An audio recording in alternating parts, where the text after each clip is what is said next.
Ready. Hold tight. It's Hold on to your hats, boys. Libos. Hello, good evening, and welcome to another episode of the Wednesday Week. A little bit old for you, but We're that deep into Danny Roll.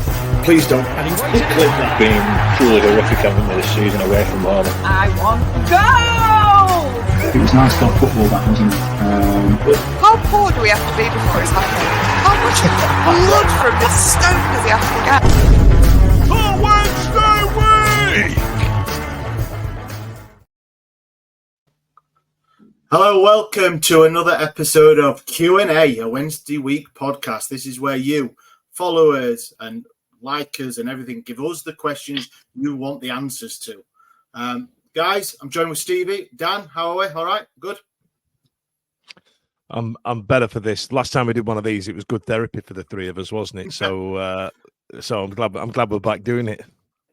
It's the only reason I've turned up. It's cheaper than a psychiatrist, to be fair. Right, should we get straight into it? Let's do it. What I've done here, guys, is obviously I know the questions, and I had them in an order. But they're all called the same on my little screen here, so who knows? Right, here we go. We'll start off. Cy Hodgkinson on X is gone with, if you can go back in time to one match to watch it live again, Peterborough playoff semi-final home leg or the 1991 League Cup semi-final. Plus, there's a little caveat on this, guys. You don't know the final score. Stevie, go on. I'll let you start straight into it. If I don't know the final score, so let me get it right. I'm going to go back. I can either go back to 1991, where I'd be 13, or 2023, where I'd be old. If I knew back then what I know now, I think it would have to be 91, and the reason it'd have to be 91 is because of the gravitas of being in a cup final, and I think only an absolute psychopath would want to go back to the home leg, the Peterborough playoff final. If you didn't know the result, you'd want to go back and go 4-0. Let's go back and let's see if we've got a chance of overturning that. So for me, it'd have been the 91 League Cup final, FA Cup final, League Cup final at Wembley as a kid. First time there, the excitement, the build-up, job lot, the players that were involved versus Peterborough when there was not a lot of expectation. For me, I'd say 91. Oof. Danielson, what do you reckon? Obviously, 1991 is pre-foreheads for you, so yeah, it's about 17 foreheads ago that. So I had a lot less teeth going on there as well. I was only 10 years old, but I'm going to say Peterborough, and the reason being is I was living at Brighton at the time, and I was in a foul mood after that first leg. Well, I think that's when I made the Cameron Dawson compilation video, isn't it? I think it was that week. The video. And the reason, and I sat there. I mean, the train from Brighton to Sheffield, the journey is woeful. Like it is straight up terrible. It's a long way to go. And I got my tickets the wrong way round, so I managed to blag my way on the train. I don't know how I pulled that off, and all the rest of it. And all I kept saying to myself, and when anybody kept saying to me, "You're going all the way up there, you're 4-0 down," and all I kept saying to myself was, "Yeah, but what if we did it? What if we did it?" And little did I know at that moment in time, after a full-time result, that was just the start of my night. I turned up at that Premier Inn in Sheffield City Centre. I placed a bag in the middle of the bed, went to the game, picked it up at 9 a.m. and checked out. I had quite the evening, but it was that, because obviously we don't know the score, so it's essentially the anticipation of the game, isn't it? Of whether you go to the game or not. So yeah, it's cup final, Dan. I know it's a cup final, but I was 10 years old. I couldn't get on the swills. I think if you had another dimension, that question was the age you were in both games. So if you were an 11-year-old at my thing at the Peterborough game, how good would that have been? But then again, if you were an adult at the 91 game, how good would that have been? So right. I think I'm looking at that. For me, I'm going to have to say League Cup final. I think. What about like a third option? What about Wembley, the Wembley playoff final, or even the Wembley playoff final in 2016? Like any of them come into your thought process? I think 2016 would be mental, wouldn't it? I think that would be. But I think still a cup against Man United as well. Yeah, I like winning. I'm going to go for League Cup. So we've got 2 for the League Cup. I like winning. That's the thing. The thing as well, though. How? Sorry, Ash. Wankers. Sorry. Running. My brother told me off about that today again. He told me off about it. I went, listen, it was the equivalent of saying something edgy at school and everybody in the classroom going, ooh. I thought they'd banter back, and it was just me screaming at 2 people on the internet. Like, nice one, Dan. Rough. No, we've done something, haven't we? Where we were kids, and obviously I'm a couple of years older than you guys, but how many people that support Sheffield Wednesday will be able to say that they have seen their club win a cup? And as we're speaking now, I've got the TV on in the background, and I'm looking at Tottenham, and people are hammering Tottenham for not winning enough trophies and blah blah blah. And I know they have done, but we're in that same sort of era of circle, if you like, in terms of the amount of trophies that we've won. It's not something that happens every day, and again, it's something that not many people will see in modern football. Their team, unless you're a City, Liverpool, Arsenal, Man United, and potentially every now and again you'll get a perennial fluke, Leicester, or somebody will win the League Cup. Do you know what I mean?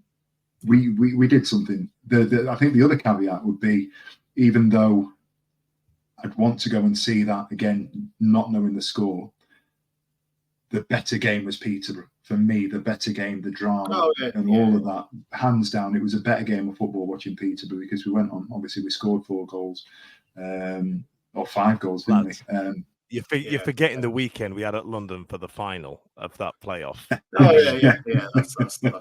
That's all. So we're two against 1 on that one then. I think. Right. Next up, go. So Tom Burton on X has come in. He's got a 2-parter again. Should chip shops be charging for scraps or bits for you, Dan, or whatever the Southerners call them? No, moist. That's the first question. So let's answer that. Go on then. Should you pay for the little bit of leftover batter that you get on your chips from the chip shop? I think Tom he's heard some old episodes, I think, or he's seen some old tweets that I've done, because this is a topic close to my heart. Right? It was on Twitter last week. I saw that people were charging, but I feel like the reason he's brought it up, I don't know. I think he's seen some old tweets, because I went on a good 4 tweet diatribe about how scraps on your chips is just trash. You know what I mean? It's just crap. It's like nuclear waste sat on top of your electric oven. You know what I mean? It's just absolute shit. And if you've ever had a bag of kettle chips and you get one sideways in and it stabs the roof of your mouth, we've all been there. We've all done it. You know what I mean? Bag of McCoys. You get the ones that have been sliced wrong and boom, straight. They always find the roof of your mouth, don't they? That's what scraps are to me. And then when they get in your gravy, come on, man. Nobody wants that. However, charging for the crap, absolutely not. What's the matter with you? Like, you're only going to chuck it in the bin. Just give me the shit. Just give me if I want the shit, give me the shit. But also keep the shit off my chips. Stevie, I mean, is there an argument against that? Not from me. As a kid, I was a massive fan of scraps. To be fair, I was all about but it. I think that they're a really northern thing, because I feel it gives you the thought you're getting something for free. Like I feel, you feel like you're getting something extra. It's just it's the shit. It's just like dumping old banana peels on your dinner. You are talking to everyone listening. There's 2.5 Yorkshiremen. This. Because I mean, you have been out of the Shire quite a long time now, Daniel. So I don't think your opinion's valid. And you tried to my bring it back forehead to and teeth. say gravy. You said gravy. But I know you have mushy peas. Oh, we don't have mushy peas down here. It's called Yeah, we guacamole. mix Same sauce. colour. Yeah. Go, Stevie, what were you saying? Sorry about it. I'm all about the scraps. Get me some scraps on my chips. I got it chippy. Chips and scraps. As a kid, it used to be chips and scraps, but you'd have it in a cone. Yeah. Used to love that. I wouldn't want to pay for them. I agree with Dan. It's going in the bin otherwise. If you're gonna charge and you're not going to chuck it out, make sure you are battering your fish right and get that sorted. You've got your mix is all to cock. Yeah, that's exactly it. If you're going to chuck it out, then it's not worth paying for, and you would have chucked it out. So no, I'm not paying for it. I'll have scraps on my fish, please. Yeah, I'll have batter on batter. I am a man of a certain size. I don't mind a bit of fat and a bit of grease, you know. Well, no, it's not going to kill me. Well, it probably will, but. And the second part of his question is, and to bring it back to Wednesday, what advice would you give to a new fan heading to Hillsborough for the first time? You'd like to know our match day hacks. That's a cracking question, isn't it? Hey, oh, Dan, seems you're not going to say go to 4-lane chippy for a bag of scraps. Get there early. Get there early if you want snacks. Don't take any teenagers with you because they're bottomless. And not that that you're just going to pick up a random teenager. If you've got teenage kids, don't take them because they're bottomless. Don't expect to get chicken and/or kebab at the chicken and kebab shack, and don't expect a pint at half time. If you're looking for a go on. Sorry, I'm just interrupt there on that. The chicken and kebab shack at in the Cop is not called chicken and kebab shack anymore. Guess what it sells? Guess what it sells? Does it sell chicken and kebab now? That's how they get you. That's how they get you. Go on, mate. Apologies. So if you're looking for a hack, those water bottles. I think Chili Brand is the most popular one, isn't it? The Chili Brand water bottles. They let you in with them. Fill that with lager. Have a good day. See you later. I ain't doing it myself, but tell me how you get on. Steve, if you're going to give that's a borderline holly hack. That's a borderline holly hack. Oh, mate, and I tell you what, we can't talk about this without mentioning Steve Beastie and Holly's special oasis. So I don't know if you've ever come across this, but Steve and Holly would travel down all over the country on trains, and they would. And they're not sipping the top out to put vodka in it. Like half of it's gone. They've got an empty bottle and they swish half of the bottle into the empty bottle and fill the rest up with vodka. It is lethal, that stuff. Stay away from them. QPR away last season. Whoa. Ridiculous. God, Steve, if you were going to give a bit of a hack to someone visiting Hillsborough for the first time, take a bottle top. Take a bottle top with you. Yeah, take a bottle top with you because they'll take the bottle tops off you. For me, it's that pretty much everything that Dan would say. Little hacks for me: avoid Howden's car park. They put it right across on Penistone Road, and you've got the false pretense that you can walk into the ground at 5 to 3. You don't get out of that car park where it's just round the back where Berries is there. You won't get out of there before 7 o'clock on a Saturday night. And when I'm struggling for a lift and I need to jump in with my sister, she parks in there, and it could take an hour to get out. So yeah, Berries roadside streets. Find a sneaky little spot where you can dump your car. Take a bottle top. Oh, nice, good one. Mine is by law, and this is by law. You have to have a Berries, but you have to go for the large, of course. With everything on. You got pork scratchings, bit of dip, stuffing, jumbo with everything on it. That's the word, jumbo, everything on, and if you're feeling a bit dirty, bit of extra meat as well. Oh, there you are. So anyone who's coming from the south or anywhere coming over, I think Berries is a must do. I love it, I've got to say, but it's an hard one. I mean, it is the usual things we're moaning about in Hillsborough, that getting served at half time. If you're going to have a beer, go as soon as you get in. If you're getting in there a bit early, it's probably the same in every stadium on a Saturday, isn't it? If new people are going. It's just as there's queues, but you know when you go away, obviously the away facilities aren't as well maintained because obviously there's a varying fluctuation in how many people turn up, and Sheffield Wednesday fans are so very loyal. You know, there's always a massive amount of people. Southampton do it well; they're quite well set up for getting a beer at half time. Derby County were really good. I remember they used to have the pre-poured pints with plastic caps on back in the day. I don't know if they still do that, but it is just us. It's yeah. I mean, other than that, go at about, is it 1 o'clock where the players come down at the Megastore now? Going if you're going there, want to see the players. They get down there about 1 o'clock, I think. So yeah. Oh, one more.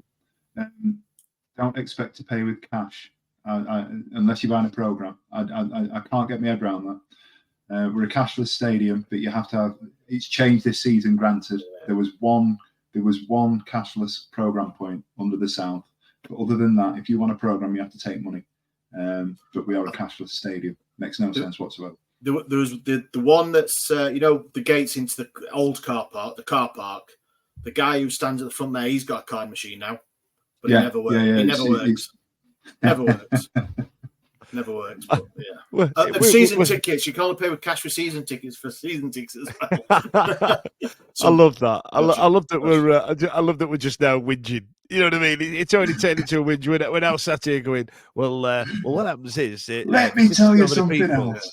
Because there's so many people all in one space, it forms what's called a Faraday cage, and your Wi-Fi signal won't work, and that's why the signals don't work when you're trying to pay by card for a program.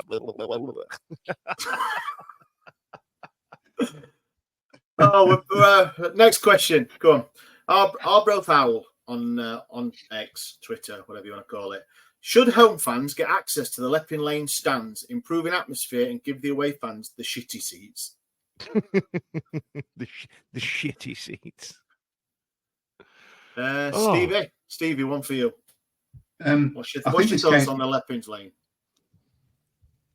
As in the view or the stage, the stand itself? The question. Should tickets be available? Okay, I'm going to keep it. I'm going to keep it diplomatic and not mention anything around the structure or anything like that, because that's a podcast in itself and it's not one for tonight. For me, I think we talked about this quite recently, didn't we, on one of the recent pods? I think the away Leppings Lane view is one of the best views in the ground, if not the best. You don't have the pillars that we have on the Kop. If your preference is to sit behind a goal, which traditionally, the more hardcore fans tend to, the best view is probably that upper tier in Leppings Lane. Practically, it's a health and safety nightmare saying we'll give the fans the lower end if we're above them. I think that'd be a nightmare with people that are not necessarily able to behave, and I don't think structurally we can. There you go. I don't think structurally we can get in the northwest. Northwest for the away fans would be ideal. Stuff you can get in there. But other than that, I know from a practicality point, I don't think it'd happen. But for me personally, I'd love to see home fans in the away end, the Leppings Lane end, and just make it a cauldron of.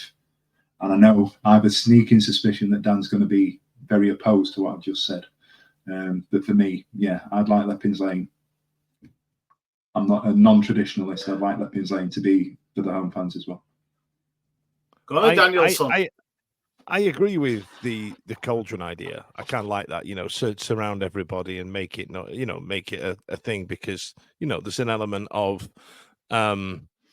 make it difficult for their team, and if you look at Leppings Lane's got the transport links as well to get to the stadium. It's got more going on in terms of boozers down that back end as well, like, you know what I mean, the Rawson Spring at the start, and then as you move close to the ground, there's a lot more pubs there than the other side, so it's better set up. You know what I mean, for getting a swill and getting to and from the ground.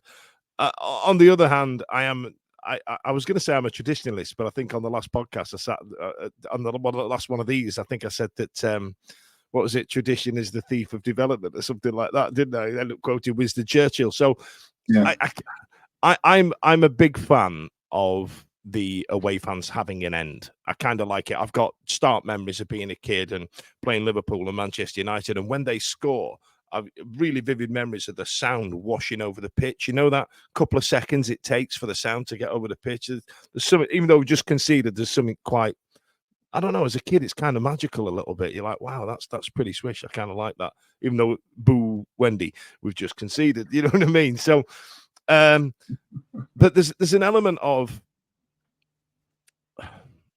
we wouldn't fill that area. There'd be more fans scattered around. You know, because like when you look at the ground, we're getting 27,000 on a good day, right? And there's still a corner, you know, the Cop South Stand corner that we come in on, Ash. That corner's kind of empty. The corner next to the scoreboard's kind of empty. I think if we were going to stick the fans in the away end, just whoever's in the grandstand, just move them over there. You know what I mean? Simon, and then I can see Simon. Simon will be raging. He won't get his padded seat. He'll be furious. I agree with you on that, Dan. I think away fans at the end, but I think there's something to be said to having a full away stand. It does make an atmosphere of the game, but then I can understand people not wanting as many fans there. Why not give the away fans the bare minimum what they can get away with, whatever percentage like they give us? Are you just being spiteful there? No, yeah. Damn you, can't get away tickets like thousands of others. Yeah, we give you 3,000. What do you mean 1,100? Yeah, exactly. And I know there's probably, I don't know, a handful of teams that are going to sell you 3,200. I think that top one's limited to now, the top, and there's about 900 in the bottom. But I just think any advantage is great advantage. All right, you in the stands and you like the atmosphere, but I'd rather have 3 points and them only bring 3 men and a dog type of thing. So, but if you think of that Arsenal game, Ash, and when we play Leeds and we play the local teams and they fill it out, I absolutely live for it. It's horrible. I hate it. Leeds and Sheffield United and cup games are a bit different, especially if it was like obviously Newcastle. Oh, excuse their behaviour, obviously. But Peterborough sold out as well, didn't they? But we had the bottom. I think they should. I think the away fans should have the shitty seats. And Stevie, I agree with what Stevie said as well. That end, some of the camera footage you get from some of the goals that we've scored and from the opposing fans is magical, especially with you seem to find them all. You find all those videos, and it's the silence. I don't know what's funnier, right? The silence of when they've conceded and they're filming it and put it online, or the silence after where you go, yo, Sheffield Wednesday. Can we not just keep singing, lads? We all know the words. We've heard it 1,000 times. You know what I mean? I have noticed that has got better. That has got better. The singing the second verse of Chef High Ho Silver Lion. But hey, I think some of the views are there are fantastic. But would you want another 3,000 Wednesday nights on the top and only 900 away fans in the bottom? I can't abide the people sat around me. Bloody Tom Burton sat 3 seats down doing me head. I'm joking, Tom. I'm joking. Thanks for your question, Tom, as well. Yeah, Dan's really appreciate it. Right. Last one. And no, it's not that one. Apologies. So we ask for questions, don't we? Anyone can send in any question they like. And we've got some weird and wonderful ones, but I thought this one was a good one to finish on. So Aaron Johnson on X again. You're marooned on a desert island. Supplies are running low and thoughts turn to cannibalism. Straight away. Yeah. Luckily for you, this island is populated exclusively by former Wednesday players. And you just fashioned a weapon out of a coconut. Who's first on the menu and why? So I responded to Aaron on Twitter and I said, you put some thought into this. Did you ask him if everything was all right at home? Yeah. And I did. I should have got it up on my phone, but he did say something about his mum thinks he's not special. I shouldn't have said that. Apologies. Aaron, thanks for your question. But yeah, all right. So go on, Dan. I'm thinking you're going to go. It's exclusively populated by former Wednesday players. What an island! You know what I mean? Like, but you've got to think about this at some point, right? So if you look at Lee Peacock, who was quite lean, bit of size on him as well. There's a lot of protein in there, and if I'm still maintaining my gym bro lifestyle whilst on this island, I've got an opportunity to go on a cutting cycle here.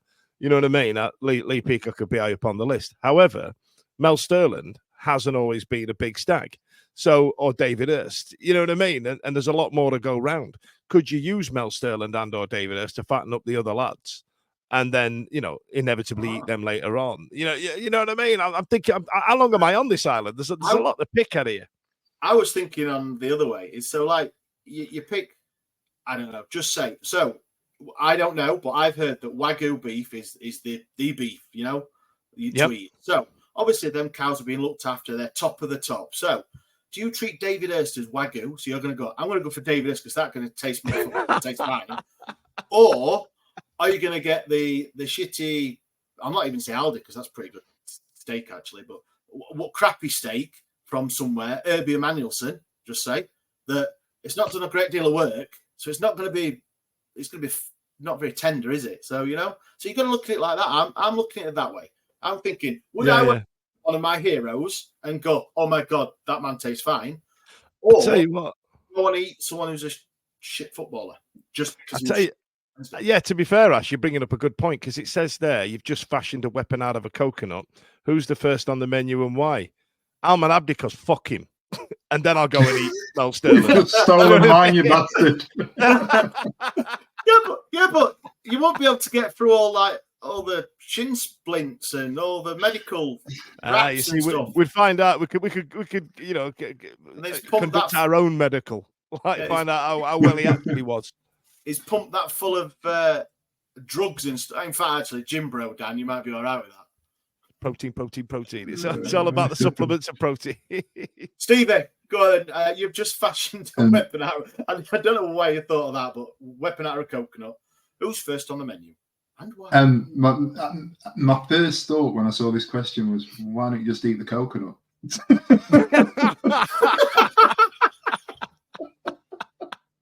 Oh, a coconut. What am I going to do? I'm going to turn it into a weapon and cannibalize somebody. Oh, please don't have a go at our contributors. The questions are magnificent. But that's I'm going to kill a human being with food, just so I can eat. Yeah, you've not fashioned it out of a palm leaf or anything like that. No, I'm gonna make more food with this food that's probably got a couple of pals up in the tree as well. I've just realised that. Oh.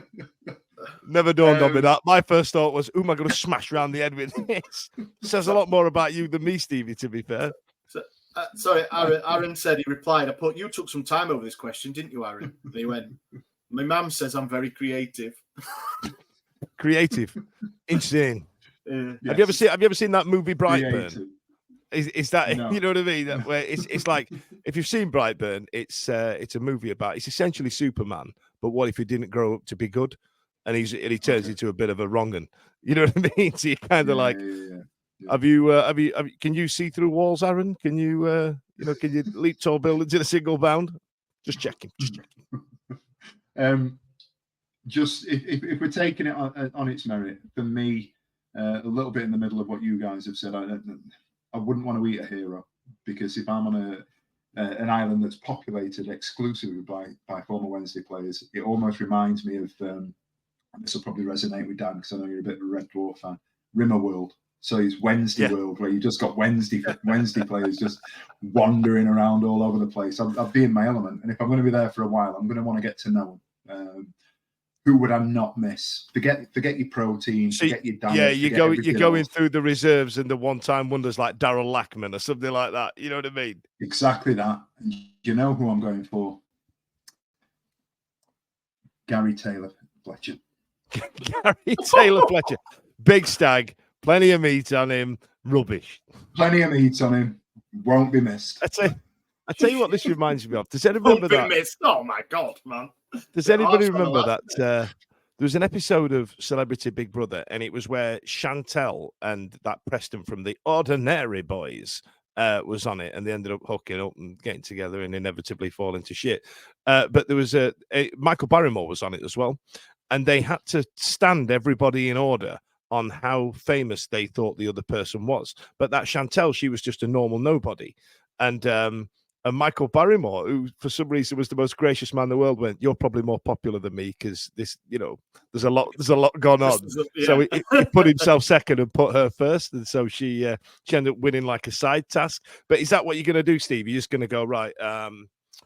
David Hurst, actually no, Liam Palmer, you're at the first. David Hurst, Chris Waddle, Shez. Yeah, go on, you can get in number 4 slot. You know what I mean? Is that what you're gonna do? Line them all up with your coconut ready. You're eating your empty coconut shell. Hungrier. Yeah, It's a good job Aaron did put Fletcher, 4. picking them off from the back. yeah. I don't know. I've had to think about this, and you're right. It's an hard one. I mean, who shall I go with? I don't know. There's plenty to choose from. Really. Am I on this island with you lads? What, you gonna eat me? I mean, you're first, and Steve second. Like a good couple of sandwiches there. Bit of. Oh, I'll not say it. I had a joke come in there, and I did really well there. Podcast HR is not playing tonight. Well, we've got an award ceremony to try and win. Yeah, that's it. I've got to. I think for me, I think Aaron wins the question of the night. I think that's fantastic. I think he's opened up and anyone listening. Put in the comments that who would you murder, death, kill? Who would you eat on a? Who would you make a berry sandwich with? Who's played in the blue and white? And what part of the body would you start with first? Yeah. But hey, in fact, it's been a pleasure, guys. What's up, mate? I don't know. You honestly, me trying to rein it in now because we're nominated for this award. My head's going to explode out the back all over this green screen behind me. I'm doing really well right now. No, we do it. We've thankfully been nominated for the good work we do, so you might as well carry on, Dan. Anyone listening, thank you very much. As always, can you give a like, subscribe, all the algorithm thingies the nerds say help us get this out to more people, and obviously more people that watch, the better for us, isn't it? But it's been a great guys. Yeah. Guys, it's been a pleasure. Thank you very much for joining again. We've only done 32 minutes this time, which is nearly half of last time, so we're doing well. We'll get it down. Thank you very much for listening, everyone, and see you later. Every week, live from 8 p.m. It's the Wednesday week, bringing you football analysis. He came in. I think he scored a goal. Bringing you banter. Yeah. Bringing you responsible life hacks. I met you wonderful souls at 10 a.m. for some shots. The Wednesday week. 1, 2, 3, 4 live. Available on all social medias. Obviously, this goes out on YouTube and as well as all the other social media out there, podcasts, etc. The Wednesday week 24-25 season. Join us. Put on your podcast.